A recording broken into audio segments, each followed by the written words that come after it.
to execute explicit shells.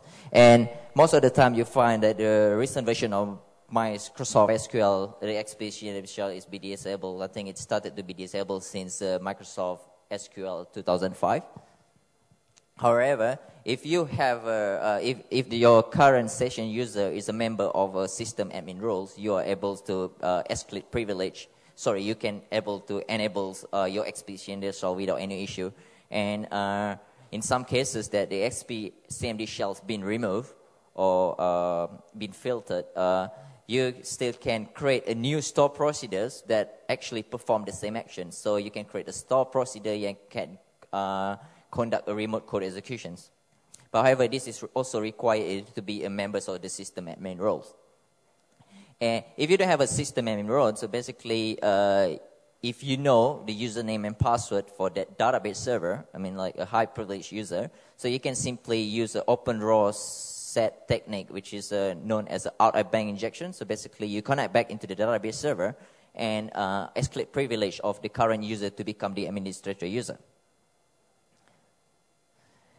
So in the PostgreSQL, you can simply use the UDF injection technique. So UDF injection technique is a technique where you can create a UDF functions that can execute system command.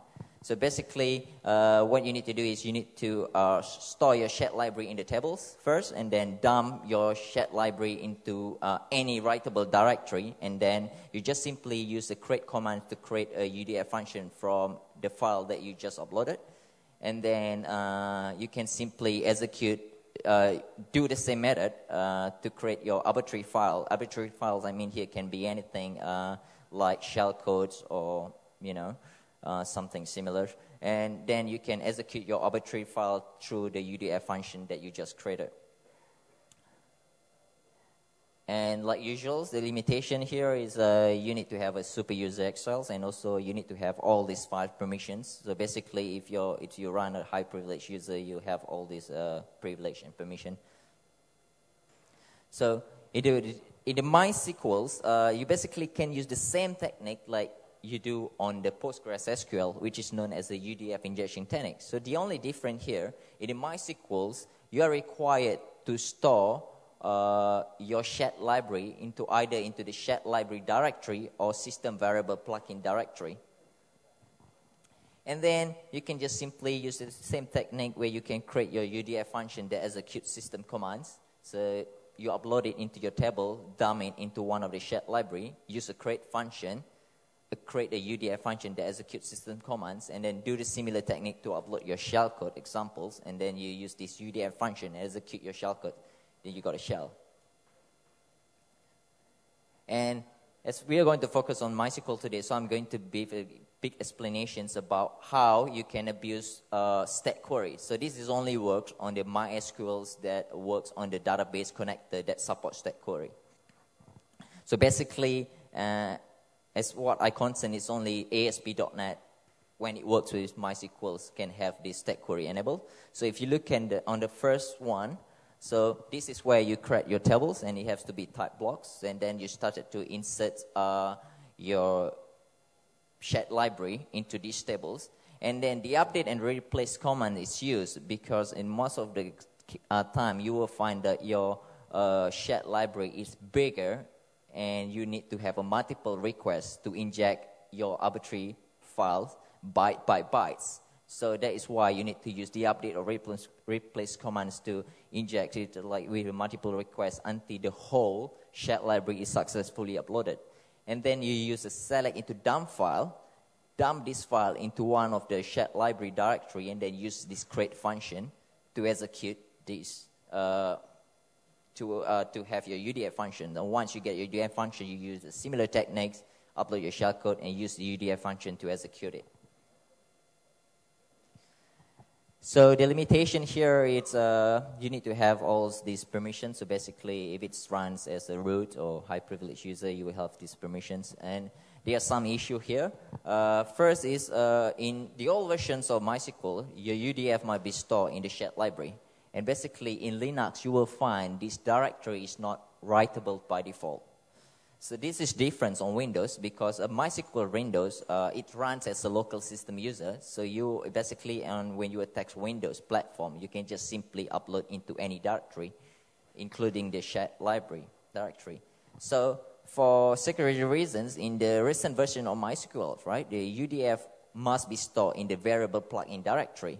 And this value does not exist by default. So you only can perform this if, let's say, the administrator or the database user creates this directory for him to upload his own UDF function, and this directory are writable by MySQL user. Then you'll be able to upload your shell library here, abuse the functionality, and then be able to have your UDF function that executes system command. Okay, so now I'm going to explain to you how we can do a remote code execution on some of the databases that do not support stack query. So in Oracle, it's quite interesting because Oracle does not support stack query by default, right? But however, there are some APIs that allow you to have your injection in the anonymous PL SQL block. So if you can find this, you'll be able to use stack query.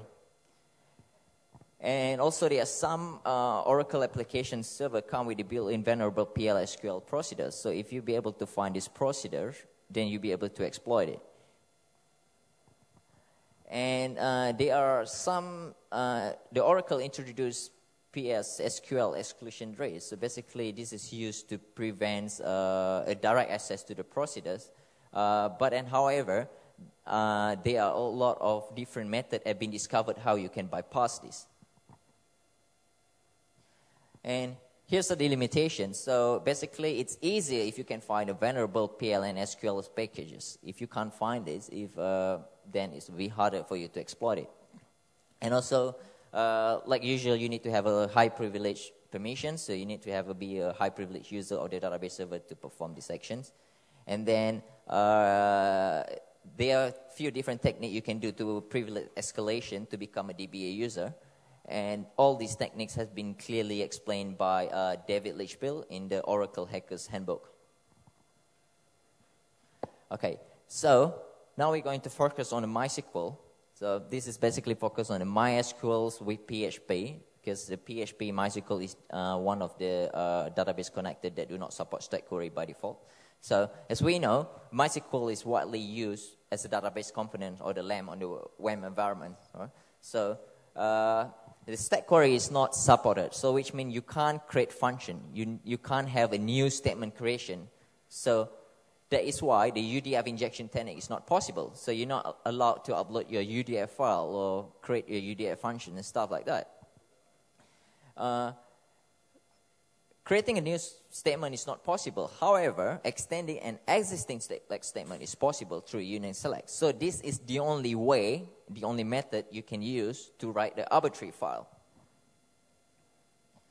And like usual limitation, you need to have a file permissions, and also you need to have a prior knowledge of the web server directory.